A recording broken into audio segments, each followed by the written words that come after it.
For 22 and a half years, I served in the United States Army. During my tenure, I was on many occasions asked to serve as the official, unofficial UFO consultant dealing with UFO matters in the areas of my assignment. As a result of my involvement, I was able to ascertain that the United States government knew a whole lot more about UFOs than it was telling the American public. That there was an intelligence involved, that there was a highly evolved technology. I learned that to a degree, we were carrying on a dialogue with this intelligence. We were making every effort we could to acquire this technology and make it part of our own existing technology. We did this, I was told, in the interest of national security. We also had an officially sanctioned deception program.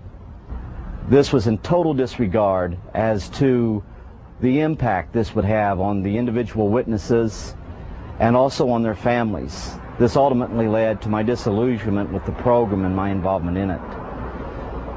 I sincerely feel that no government has the right to destroy the lives of the people which it is supposed to serve. While I was in the military and I got to the point where I was no longer interested in trying to be part of the program and actually was going against the program, and I started to be very open and talking about what was going on. This resulted in every effort being made to try to destroy my military career. I was threatened, and they even tried to force my military retirement, or I could face possible court-martial. These actions failed, of course, as you know. At one point, I even had an individual come up to me, point a gun at my head, and inform me we could have a training accident, and this would end this foolishness once and for all.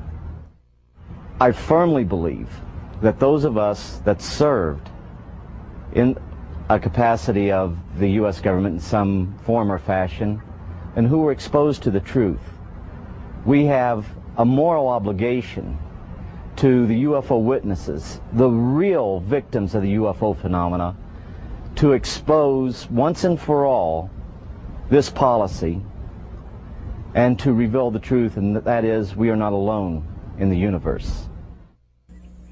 Robert Dean has a list of credentials a mile long. He served 4 years from 1963 to 1967 at Supreme Headquarters Allied Powers, Europe, the military arm of NATO. He was an intelligence analyst with a cosmic top-secret clearance. Well, Don, it began for me in 1963 when I was assigned to the Supreme Headquarters Allied Powers in Europe. I arrived in the summer of '63 and I was assigned to the Operations Division. I was further assigned to what we call SHOC, the War Room, the Supreme Headquarters Operations Center. And at that time I was given a cosmic top-secret clearance, which was and still is the highest level of security access that NATO has.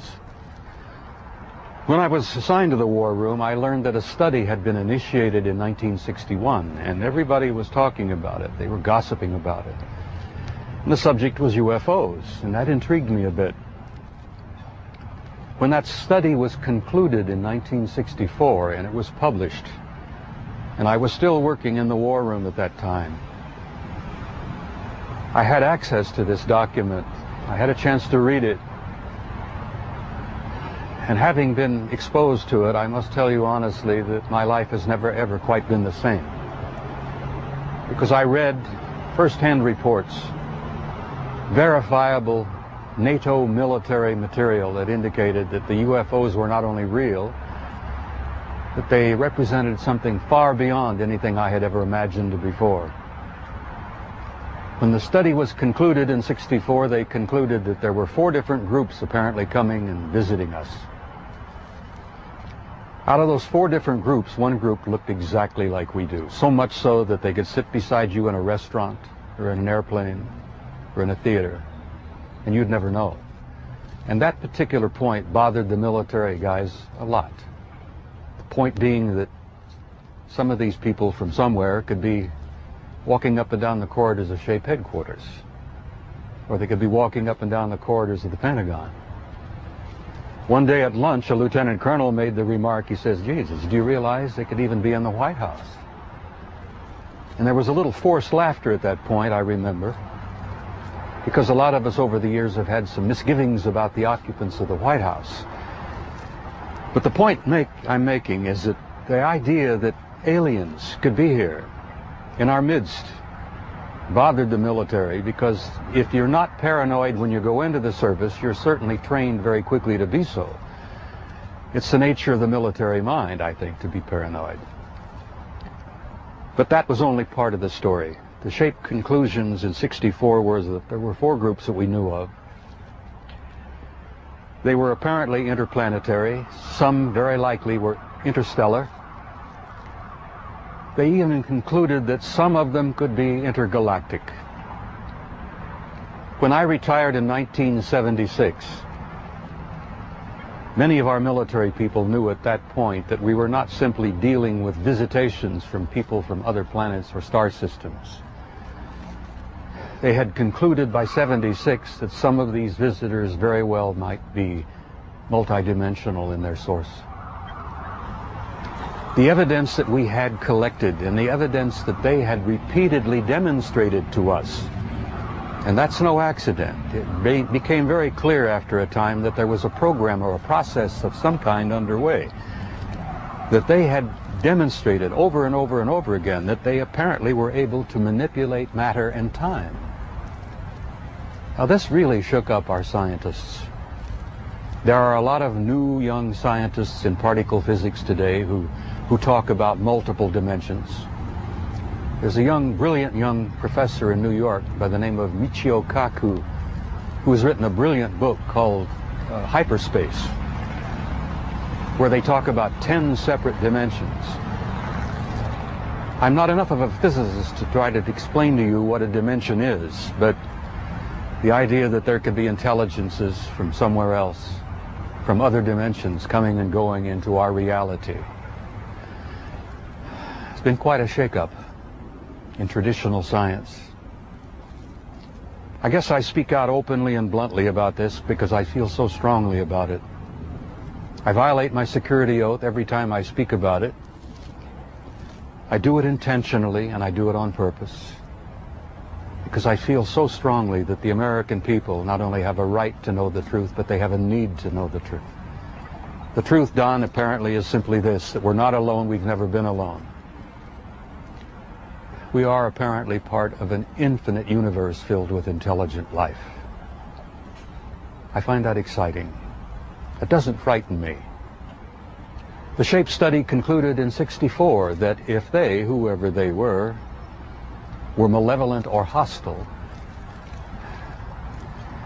that they could have taken this planet and cleaned it up and eliminated us, turned us into dog food or whatever, a long, long time ago.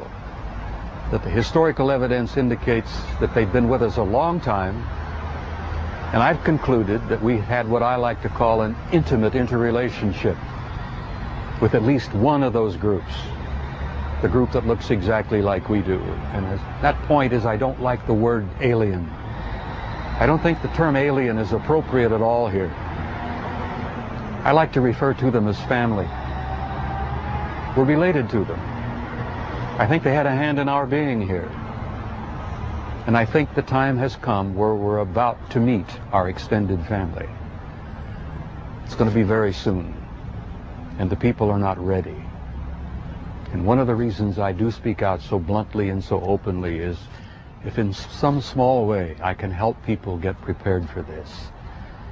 Because I believe that this reality, once we have accepted it and understood it and gone beyond the fear, will bring about an expansion of consciousness in the human race that will truly help us and prepare us to go out there and take our rightful place in that infinite community of life.